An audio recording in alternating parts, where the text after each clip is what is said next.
जय हिंद साथियों, दोस्तों स्वागत है आपके अपने YouTube चैनल एग्जामवीर में। मैं आपका दोस्त राहुल कुमार आपके अपने YouTube परिवार एग्जामवीर में तहे दिल से स्वागत करता हूं। दोस्तों आज हम बात करेंगे ASO इन MEA के बारे में कि अगर आपकी पोस्टिंग ASO इन MEA के रूप में होती है तो आपको कितनी सैलरी मिलने वाली है और आपको क्या बेनिफिट्स मिलते हैं दोस्तों इस जॉब के, और इसके साथ साथ में दोस्तों आपका भविष्य में प्रमोशन क्या होगा। और ये SSC CGL की अकेली ऐसी पोस्ट है दोस्तों जिसमें आपको पोस्टिंग फॉरेन में मिलती है, मतलब आप विदेश में भी जॉब कर सकते हैं। अगर दोस्तों मैं बात करूं SSC CGL का एग्जाम क्रैक करने के बाद आप ASO इन MEA बनते हैं। ASO इन MEA का मतलब है assistant section officer, ministry of external affairs. जो IFS होता है, जो राजदूत होता है दोस्तों, उसको असिस्ट करने के लिए ASO होता है। ठीक है, ASO बहुत ही अच्छी पोस्ट मानी जाती है। अगर मैं बात करता हूँ इंडिया के अंदर दोस्तों, तो ये 4600 ग्रेड पे की जॉब है। देखिए 4600 ग्रेड पे की जॉब है, ठीक है, 4600 ग्रेड पे की जॉब है। और आपको इसे पाने के लिए SSC CGL को क्रैक करना है या फिर आपको UPSC को क्रैक करना है। UPSC अगर आप क्रैक करते हैं तो अंडर सेक्रेटरी बनते हैं, जो कि दोस्तों 5400 ग्रेड पे की पोस्ट होती है और डायरेक्ट UPSC से आप आते हैं। ठीक है, अब अगर मैं बात करता हूँ ASO से अंडर सेक्रेटरी बनने में आपको 10 से 12 साल दोस्तों लग जाते हैं। पहला प्रमोशन आपको SO के लिए होता है, सेक्शन ऑफिसर के लिए होता है, और उसके बाद में दोस्तों आपका अगला प्रमोशन जो होगा वो अंडर सेक्रेटरी के लिए होता है। ठीक है, तो अंडर सेक्रेटरी जो होती है वो UPSC के द्वारा डायरेक्ट पोस्ट होती है। अगर आप UPSC क्रैक करना चाहते हैं तो भी आप इस डिपार्टमेंट में जा सकते हैं। ठीक है, वो तो आपको हेड बन के जाना है और आपका जो प्रमोशन है बहुत ऊपर तक होता है।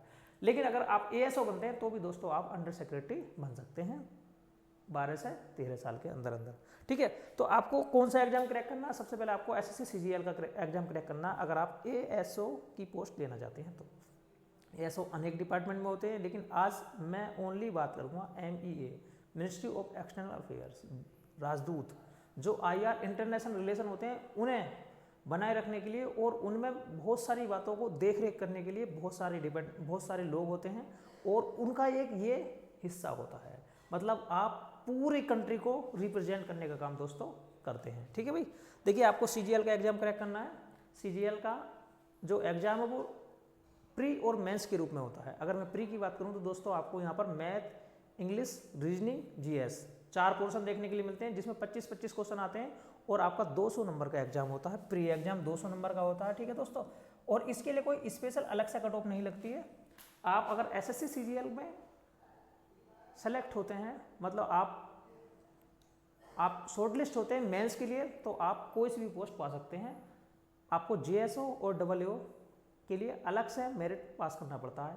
लेकिन दोस्तों JSO 4200 ग्रेड पे की जॉब है और जो ASO है ये 4600 ग्रेड पे की जॉब है। तो इसके लिए दोस्तों आप बहुत अच्छी जो सुविधाएं आप ASO से पा सकते हैं वो दोस्तों आप JSO से नहीं पा सकते। JSO के बारे में दोस्तों मैंने एक अलग से वीडियो बनाई हुई है अपने चैनल पर, आपने अगर वो वीडियो नहीं देखी है तो आप उसे जाकर देख लीजिए। अगर मैं AAO की बात करता हूँ तो AAO 4800 ग्रेड पे की पोस्ट है, उसके बारे में दोस्तों मैं एक वीडियो बना के आपको प्रोवाइड कराऊंगा। ठीक है, इसके बाद में दोस्तों मेंस एग्जाम होता है। मेंस के अंदर क्या क्या होता है अभी दोस्तों मैंने वीडियो अलग से बना रखी है, मैं एक बार और बता देता हूँ। मैथ, इंग्लिश, मैथ और रीजनिंग ये मॉड्यूल 1 में आते हैं, जिसमें 30-30 क्वेश्चन होते हैं।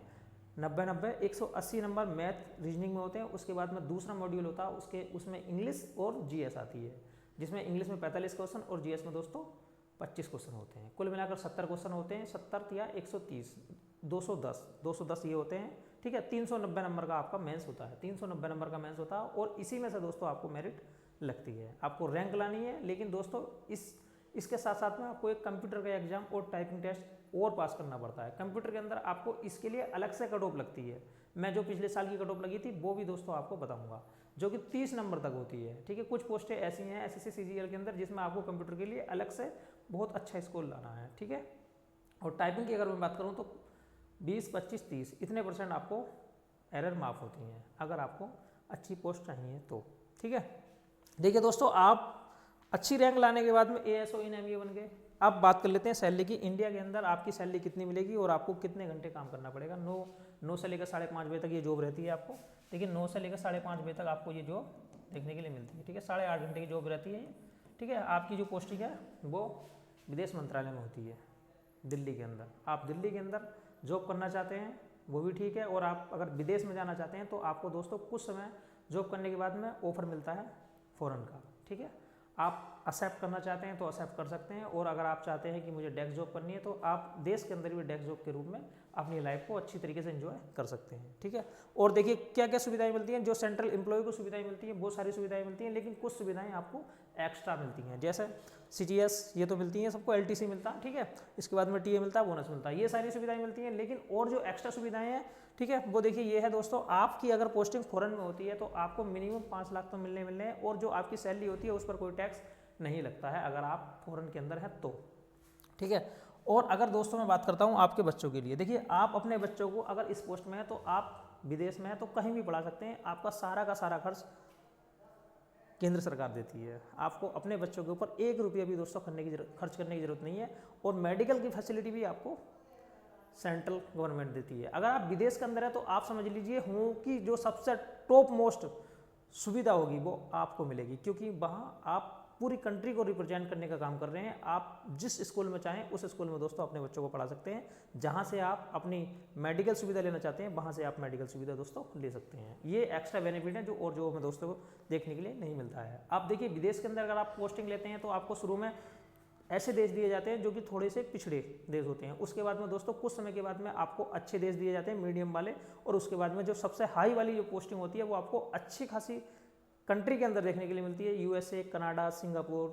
ठीक है, ऐसे ऐसे दोस्तों आपको देखने के लिए दोस्त मिलेंगे, लेकिन वो दोस्तों आपको अंतिम समय पे मिलते हैं। ठीक है, एकदम आपको वो देश शुरू में दोस्तों नहीं मिलते हैं।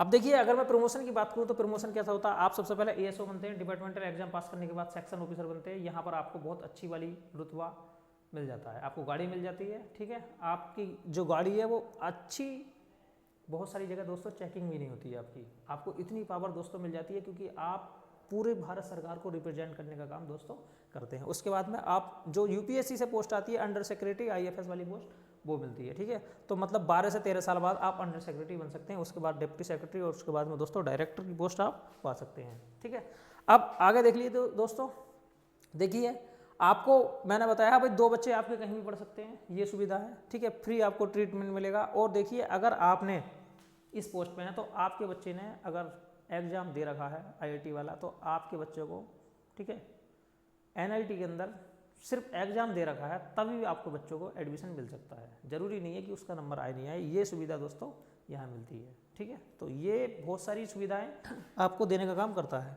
ठीक है, और बाकी देखिए दोस्तों, एक वाइट कलर का जो पासपोर्ट है वो आपको मिलता है। वाइट कलर का पासपोर्ट का मतलब है वो अपने आप में एक पावर है। अगर नॉर्मल व्यक्ति चाहे वो कितना भी अमीर क्यों ना है, अगर विदेश में जाता है तो वो सारे के सारे जो फॉर्मेलिटीज़ है, जो चेक इन है, उन सबसे गुजरता है। लेकिन दोस्तों आपका जो पासपोर्ट होता है वाइट कलर का होता है, आपको किसी चेक इन की जरूरत नहीं पड़ती है, और ये पूरी कंट्री को रिप्रेजेंट करने का काम दोस्तों करता है। बाकी देखिए दोस्तों, आपको VIP ट्रीटमेंट हमेशा मिलता है जहाँ भी आप, जिस भी कंट्री में आप दोस्तों जाते हैं, क्योंकि आप पूरे देश को रिप्रेजेंट करने का काम दोस्तों करते हैं। ठीक है दोस्तों, अब देखिए मैं ऐसे साथियों को बताना चाहता हूँ दोस्तों, जो घूमने फिरने के शौकीन नहीं है, जिन्हें विदेश में जॉब नहीं करनी है, वो इस जॉब को लेने के बाद में इंडिया के अंदर भी दोस्तों अपनी लाइफ इंजॉय कर सकते हैं। बाकी बहुत सारी जॉब हैं। ठीक है, सब जॉबों के बारे में मैं दोस्तों 1 बाय 1 करके वीडियो लेकर आऊँगा। तो मिलते हैं दोस्तों नेक्स्ट वीडियो में। आज के लिए इतना ही काफ़ी है।